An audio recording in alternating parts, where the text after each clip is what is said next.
Madam, I rise to move that the bill be passed. प्रश्न यह है कि विधेयक को पारित किया जाए।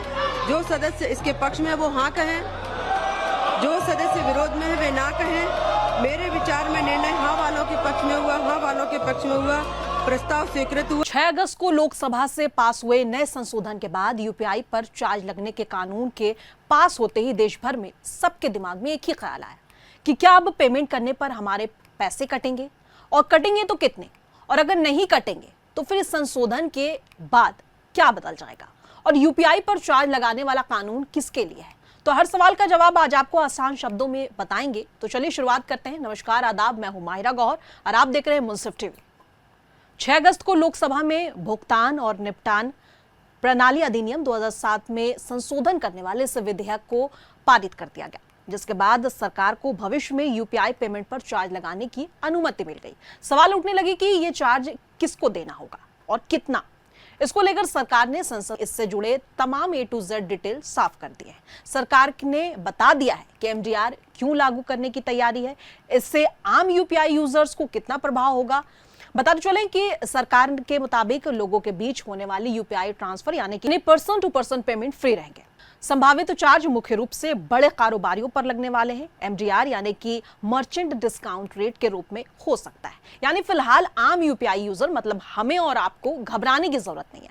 लेकिन आपको ये भी बताते चलें कि कारोबारियों के लिए भी यूपीआई के ज्यादातर लेन देन मुफ्त रहेंगे। सरकार ने कहा है कि भविष्य में अगर मर्चेंट डिस्काउंट रेट यानी कि एमडीआर लागू किया जाता है तो ये सभी कारोबारी या सभी लेन देन पर नहीं लगेगा, बल्कि केवल कुछ खास कारोबारी लेन देन पर एक तय सीमा तक ही उसके ऊपर लागू होगा या लगेगा।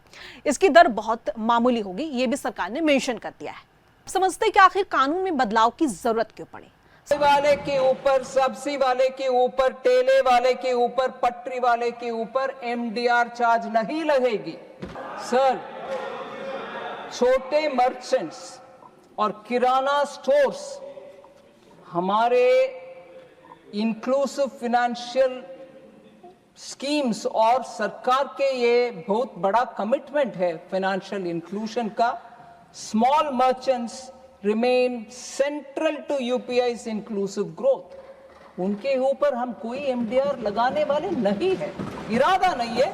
इनेबलिंग प्रोविजन का हम ध्यान रखना है। सरकार का कहना है कि यूपीआई के इस्तेमाल में लगातार तेज बढ़ोतरी हो रही है और इसके साथ साइबर सुरक्षा, धोखाधड़ी रोकने और तकनीकी ढांचे और प्रणाली की क्षमता बढ़ाने पर लगातार निवेश की जरूरत पड़ रही है। सरकार के मुताबिक केवल सरकारी सब्सिडी पर निर्भर रहकर यूपीआई की ग्रोथ को लंबे समय तक बनाए रखना संभव नहीं होगा। इसलिए ऐसी व्यवस्था जरूरी है जिससे यूपीआई का पूरा सिस्टम आर्थिक रूप से मजबूत बन सके और इसमें नई कंपनियां निवेश भी कर सके। ये तो हो गई संशोधन के बाद की बात, लेकिन उसका क्या जो इल्जाम विपक्ष लगा रहा है। दरअसल विपक्ष के हंगामे के बाद भी संसद में यह बिल पास हो गया। कांग्रेस पार्टी के जनरल सेक्रेटरी जयराम रमेश ने 6 अगस्त को सोशल मीडिया पर एक पोस्ट में कहा कि इस कानूनी बदलाव के पीछे असली वजह अमेरिका के दबाव है। कांग्रेस ने इसे ट्रेड डील से जुड़ा और ट्रंप के दबाव से जुड़ा मामला बताया और इस मुद्दे को उठाया।